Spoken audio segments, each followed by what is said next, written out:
उनको इस बात का एहसास जरा सा भी नहीं है कि इलेक्शन तो 3 जून को खत्म होगा। 3 जून को इलेक्शन खत्म होने के बाद जो 4.5 साल और 5 साल इस मुल्क को चलना होगा, कैसे चलोगे? कहीं मंगलसूत्र की बात, कहीं जमीन की बात, लेकिन मकसद ये कि किसी ना किसी तरह तनाव पैदा हो, दुश्मनी पैदा हो। कहने के लिए तो ये लोग कहते हैं कि 370 हटने पे यहाँ लोगों ने बहुत तरक्की देखी। अरे ना, क्यों हमारे जख्मों में आप नमक छिड़क रहे हो? ये वो बदकिस्मत इलाका है जिसने पिछले ही दिनों एक हादसे में नन्हे मुन्ने स्कूल जाते हुए बच्चों को हमसे जुदा होते हुए देखा। और क्यों? क्योंकि वो पुल उनके लिए बना नहीं। वो पुल उनके लिए बना नहीं जो पुल हमारे दौर में सैंक्शन हुआ था। जिन्होंने 2014 में एक लिबास पहन के मांगा था, जो आज दूसरा लिबास पहन के मांग रहे हैं। कम से कम वो इस बात का जवाब दे कि जब आपने अपने कीमती वोटों से उनको जितवाया, मैं भी उस वक्त उम्मीदवार था, मैं रह गया, मुझे छोड़ के आपने उनको पसंद किया, आपके वोट लेके उसने किया क्या फायदा किया आपके लिए उसने? यहाँ की माइनिंग अगर बंद हुई तो उनके दौर में बंद हुई। अगर वो पुल का प्रोजेक्ट रुका तो उनके दौर में रुका। अगर यहाँ प्रॉपर्टी टैक्स लगना शुरू हुआ बदामी बाग कंटोनमेंट एरिया में, जहां इस शहर में और कहीं नहीं लगता, कहीं नहीं, मां सिवाय इस इलाके में, इनके दौर में ये सिलसिला शुरू हुआ। अगर ये अब आपसे वोट इस बार लेंगे तो और कौन सा धोखा करने के लिए ये तैयार हैं आपके साथ? आज भी नौजवान नौकरी के लिए दर-बदर की ठोकरें खा रहे हैं। आज शायद रूहुल्लाह साहब की तकरीर से आपको एक सवाल का तो जवाब मिल ही गया, क्योंकि अक्सर बेशतर मुझसे सवाल ये किया जाता है कि श्रीनगर में आगा रूहुल्लाह मेहदी साहब को मैंडेट क्यों? और उसका जवाब रूहुल्लाह साहब की तकरीर में है, क्योंकि ये उम्मीदवार वो शख्स हैं जो मौक़िफ़ से हटते नहीं।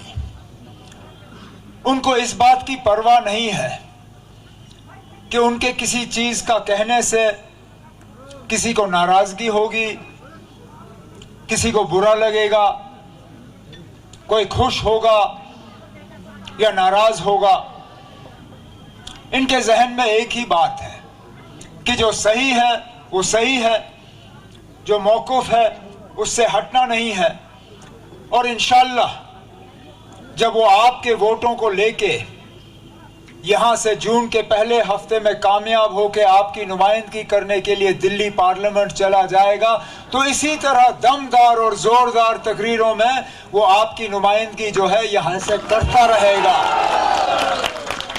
और यही आपको चाहिए, यही आपको चाहिए, क्योंकि हमने बहुत नुमाइंदे ऐसे भी देखे जो यहां से गए और खामोश हुए।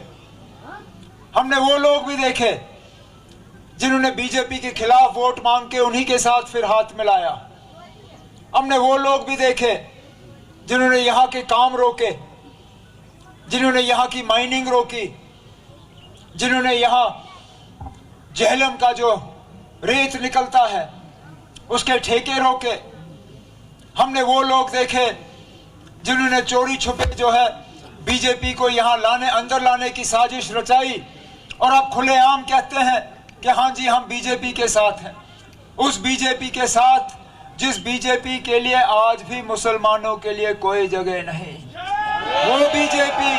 वो बीजेपी भी आज भी इस कौम के साथ जो है नफरत फैलाने पे लगी हुई है। और अफसोस की बात यह है कि उनको इस बात का एहसास जरा सा भी नहीं है कि इलेक्शन तो 3 जून को खत्म होगा। 3 जून को इलेक्शन खत्म होने के बाद जो 4.5 साल और 5 साल इस मुल्क को चलना होगा, कैसे चलोगे इस तरह नफरत फैला के? कहीं मंगलसूत्र की बात, कहीं जमीन की बात, लेकिन मकसद ये कि किसी ना किसी तरह तनाव पैदा हो, दुश्मनी पैदा हो, नफरत फैल जाए। कहने के लिए तो ये लोग कहते हैं कि तरक्की हुई जम्मू कश्मीर में, कहने के लिए तो ये लोग कहते हैं कि 370 हटने पे यहां लोगों ने बहुत तरक्की देखी। अरे ना, क्यों हमारे जख्मों में आप नमक छिड़क रहे हो? ये वो बदकिस्मत इलाका है जिसने पिछले ही दिनों एक हादसे में नन्हे मुन्ने स्कूल जाते हुए बच्चों को हमसे जुदा होते हुए देखा। कुछ उनमें से आज भी नहीं मिले जिनको उनके माँ बाप जो है सही तरीके से दफन कर पाए। और क्यों? क्योंकि वो पुल उनके लिए बना नहीं।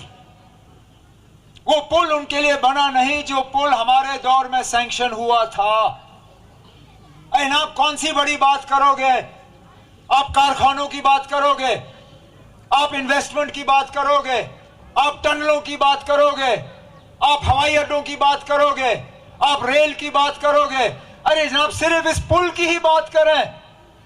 समझाएं यहां के लोगों को आखिरकार क्या वजह थी कि उन मासूम बच्चों को किश्ती के जरिए ये दरिया पार करना पड़ा, जबकि उनके लिए एक पुल का प्रोजेक्ट तैयार हुआ था।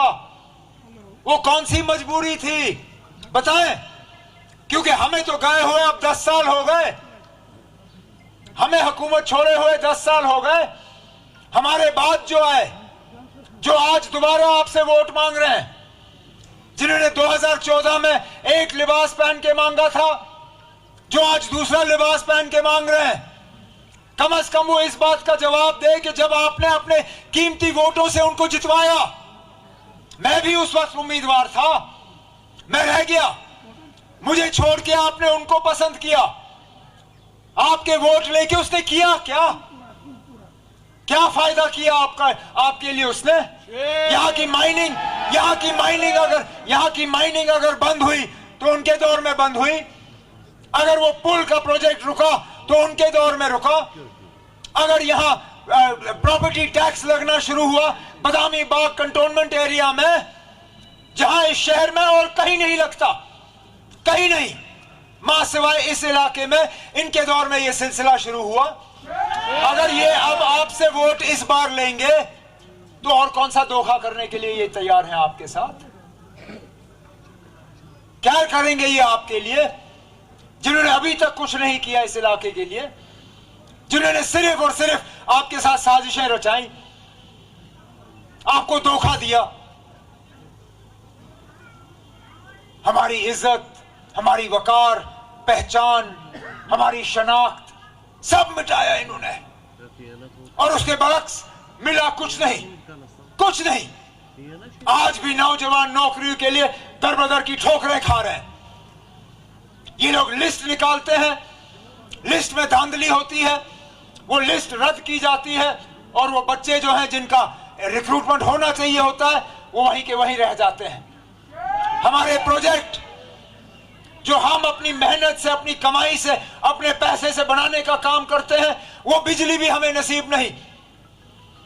हाँ, एक चीज इन लोगों ने जरूर किया, इन लोगों ने स्कूल नहीं खोले, इन लोगों ने अस्पताल नहीं खोले, इन लोगों ने कॉलेज नहीं खोले, इन लोगों ने यूनिवर्सिटियां नहीं खोली, इन लोगों ने प्राइमरी हेल्थ सेंटर नहीं खोले, इन लोगों ने यहाँ के नौजवानों को रोजगार नहीं दिया। एक चीज जरूर खोली, गली गली में इन लोगों ने शराब की दुकानें खोली, और कुछ नहीं। दिल्ली को जाके कहते हैं कि अब जम्मू कश्मीर की कमाई बढ़ गई, लेकिन ये कहना भूल जाते हैं कि अगर कमाई बढ़ी तो सिर्फ और सिर्फ इन शराब की दुकानों से कमाई बढ़ी। हमारे बच्चों को इन पिछले 8-10 सालों में मां सिवाय शराब की दुकानें और नशीली दवाइयां, ड्रग्स, इसके अलावा इन लोगों ने और कुछ नहीं दिया। बेइज्जत करके रखा हमें। और फिर ये लोग अलग अलग लिबास में वोट मांगने के लिए निकलते हैं। अब श्रीनगर पार्लिमानी हल्का, बिलखसूस लाल चौक असेंबली हल्का, आप लोगों ने एक फैसला करना है। 13 तारीख को आपने तय करना है कि आपको कौन सा नुमाइंदा दिल्ली भेजना है। क्या आपको वो नुमाइंदा चाहिए जो दिल्ली जाके नागपुर की गोद में बैठे? आपको वो नुमाइंदा चाहिए जो कल को बीजेपी के साथ हाथ मिलाए? आपको वो नुमाइंदा चाहिए जो 370 और 35A पे खामोश रहे? आपको वो नुमाइंदा चाहिए जो यहाँ के पुल बनने ना दें, जो आपका प्रॉपर्टी टैक्स लगने दें, जो आपके साथ नाइंसाफी होने दें? या आपको वो नुमाइंदा चाहिए जो आपके जज्बातों की सही मायने में तर्जुमानी कर सके? जो आपके हकूक के लिए लड़ सके, जो आपके इंसाफ के लिए लड़ सके, जो हमारी इज्जत, वकार, पहचान, शनाख्त उसको दोबारा वापस लाने के लिए लड़ सके। अगर आपको नुमाइंदा वो चाहिए जो आपके लिए लड़े, जो वहां जाके आपकी आवाज बने, जो आपके जज्बातों की तर्जुमानी करे, फिर आपको ज्यादा मशीन में देखने की जरूरत नहीं है। वहां सिर्फ एक ही बटन है जो आपके हकूक के लिए लड़ने की ताकत रखती है, और वो बटन हल का बटन है। वो बटन जनाब आगा सैयद रूहुल्लाह साहब का बटन है, वो मेरा है, वो फारूक साहब का है, वो आप सबका है। और इसी में हमारे तमाम मसलों का इलाज लिखा हुआ है। और ये सेमीफाइनल है, फाइनल का भी ऐलान हो चुका है। जून में ये नतीजे निकलेंगे, इंशाल्लाह जुलाई में दोबारा इलेक्शन का ऐलान होगा, और अगस्त सितंबर में जो है आपको एमएलए बनाना होगा, आपको मिनिस्टर बनाने होंगे, आपको चीफ मिनिस्टर बनाना होगा। अगर आप सही नुमाइंदा चाहते हो आने वाले असेंबली इलेक्शन में, अगर आप नौजवान उम्मीदवार चाहते हो, अगर आप ईमानदार उम्मीदवार चाहते हो, अगर आप मेहनती उम्मीदवार चाहते हो, तो मेहरबानी करके हल के बटन को दबा के मेरे साथियों के हाथ मजबूत करिए और मौका दे दीजिए। जिस तरह हमने कल बारामुल्ला के उस प्रोग्राम में अपने मुखालिफों की आवाज ही बंद कर दी, उनकी बोलती बंद हो गई है। इंशाल्लाह इसी तरह 13 मई को हमने अपने मुखालिफों की बोलती बंद करके जनाब रूहुल्लाह साहब को यहां से दिल्ली भेजना है।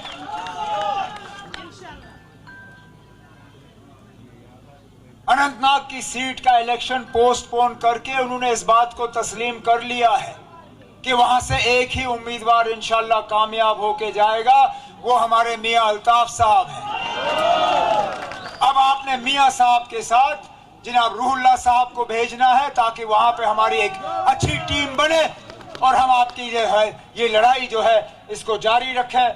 मैं एहसान आपका, आपके तमाम साथियों का आज के इस प्रोग्राम का जो है शुक्रिया करना चाहता हूं, इस उम्मीद के साथ कि आपका एक एक वोट 13 मई को जनाब आगा रूहुल्लाह साहब के लिए होगा।